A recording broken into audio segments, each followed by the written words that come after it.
Okay, okay. Hi everyone, Jen Grecki. Jillian Raymond. We just wanted to take a minute to say hello to all of you. It's been a hot minute since we've checked in. I know. And we're in the studio today. We just recorded 3 new episodes. One we did an abortion part 2. Another one we talked about vibrators. And then we talked about not being nice. Yeah, fuck all that. very similar and then also not at all. But I think we're keeping up with our laugh, cry, maybe pee your pants a little. I really especially had my face was stuck in like a mini smile for a bit, and then I had a little like thoughtful, critical scrunch going on, and you don't always get to see that because we're, you know, my air quotes. You see them now. This is what they look like when I do them. But here in the studio, you know, we're podcasting, so we love to make the video so you can see us because we are so thankful for you and the support that you give. Yeah, and this has been a really good season for us at Juicy Bits because we just released our 10th episode of season 2 today. Awesome. We actually are finally in a proper recording studio, so let's just have a little tour. This is because of all of you and your support. We can actually be in the studio. I just want to show you, this sometimes is really scary. I don't know, Jen, you have it pretty dialed. I think you've tamed the mixer. That's the mixer.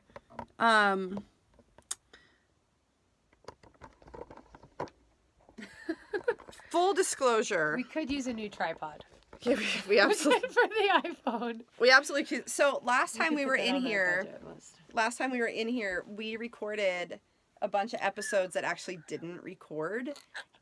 It was horrendous, and so then we had to go home, and they were really good. Gone forever. And then we had to go home. This is shaking a lot. Then we had to go. So then we went home and realized that we didn't have it. And so we ended up recording some stuff when I was in the bath and Jillian was at home. So yeah, and they still came out good because we kind of vibed in a good way. But you know what happens sometimes when you record stuff and then you lose it? You just have to let it go. You just have to let it go. Yeah. Again, we need a new tripod. Sorry, it's shaking. It's shaking like a lot. It's like, is there an earthquake? No, for real. Is there an earthquake right now? I don't think there is, but everything's shaking.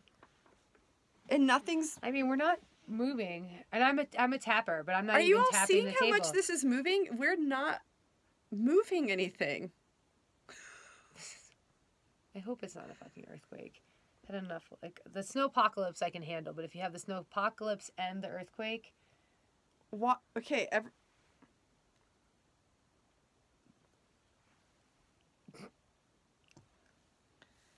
So, thank you. We're gonna have to check the time on February 20th at 4:16 p.m. Was there? Yeah, we're gonna see if there's an earthquake, or we're fucking losing our minds. We might be losing our minds, but I should have talked about mom fog, but now you have like. We're gonna talk about mom fog. Yeah. So things that we're gonna talk about in the future. We're gonna talk about mom fog.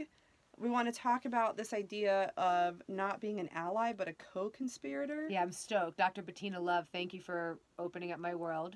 What else are we talk about? Shredding the patriarchy. What do you want to talk about that? Well, I think it's wild when I will talk about it with people. I feel like I start sharing my own transformational story about how I came to understand that we live in a patriarchal society. And they'll look at me kind of like, are you a history teacher? And I'm like, no, this is like the critical perspective of just me like coming into being. And I think that that's cool to share because I think people then can name their own stories. So sort of like combining that. Mm-hmm. And I feel like you have a story to share too. Well, which one? Right? Well, think about the evolution to understand. I mean, simply, not to simplify it, but I would say the first lane to start in would be like the path to understanding the patriarchy. Yeah. When was like that first experience of understanding the pressures of the societal constructs and the idea of the patriarchy? Because I mean, I definitely. Do you see how this is still shaking? I think there's definitely an earthquake. I feel like I was really. Oh, maybe it has to do with this. Oh, it was just Jen's chair. Is that an earthquake? It still might be.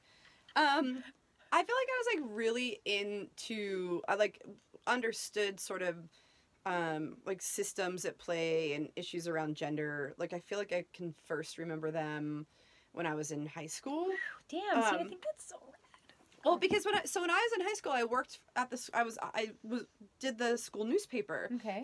So a lot of people don't know that I actually have a degree in journalism. I've like been an editor for a newspaper. Everyone's like, "How'd you start this magazine? What do you know about?" I'm like, "I have a degree in journalism." But Sisu magazine, for those of you who don't know. But so when I was in high school, I wrote for the newspaper, and at my school, did we talk about this? We had a daycare at my high school for students. For students, not for teachers, for students. So we had so many teen moms at our high school that there was a daycare, and then Planned Parenthood wanted to come in, and they wanted to do all of this like reproductive health with the student body, because obviously you have so many teenage pregnancies, and the administration said no. But you could have a daycare. And I was like, clearly everybody's fucking. Like, what are we, like, can we just deal with this? So I wrote this, like... No, I've never heard this story. I think this is fascinating. So I wrote this scathing op-ed for my high school newspaper, and for some reason the advisor passed it, because I like ripped the administration a new one, and I almost got kicked out of school for it. Was this public school? Yeah, because in public schools you actually don't have First Amendment rights. Fair enough. You do not. Like, this has gone through the Supreme Court. So really what should have happened is that the advisor should have brought this article to the administration, and then they should have approved it, but he didn't do that. Yay for him. Yeah. But I'm sure he probably like, fuck yeah. He probably got into some trouble too. But that is kind of the first memory I have, which obviously my thoughts about the patriarchy and sexism and all of that must have started before then for me to have like seen that. But I don't know. I mean, I don't know. I don't know where I got it from. I mean, I watched a lot of Gem growing up. Gem, like the Sparkle. The cartoon. Love Gem. Yep, Gem, and but like this was like the 90s, early 90s. Yeah, no, we're like around the same age. I mean, there was a reason that I like She-Ra just because my brother liked He-Man? Possibly. I was really into the Moss Man though, like the character from He-Man, and there was Moss Man and he was actually fuzzy. Okay. Yeah. I digress. Okay. But maybe that's just like something that we marinate on for a little bit. I also would love to put it out there, because what I think it does for our listeners is like the power of your own story, I think helps you place yourself better in whatever it is you're currently doing. And I think it helps put you in your own little like self-contextual world. Like you understand your perspective and why you're doing what you're doing based on like things that have informed you, not just taking for granted like, oh, this is just how it is. It's not how it is. It's all been kind of designed and constructed. And so I think part of that deconstruction happens first with us and figuring that out. And I think often people might be like, oh no, it's just, everything is just how it is. And this is fine for me. And that's great. But I think as you start to unpack the layers, we get to some really good quality like work. Well, and we decide what it is. This is how it is. This is how it is. Like we all decide that. Yeah. Right. And so that's a conversation I've been having a lot recently. This idea of like who, and we just talked about it on one of the episodes that we recorded.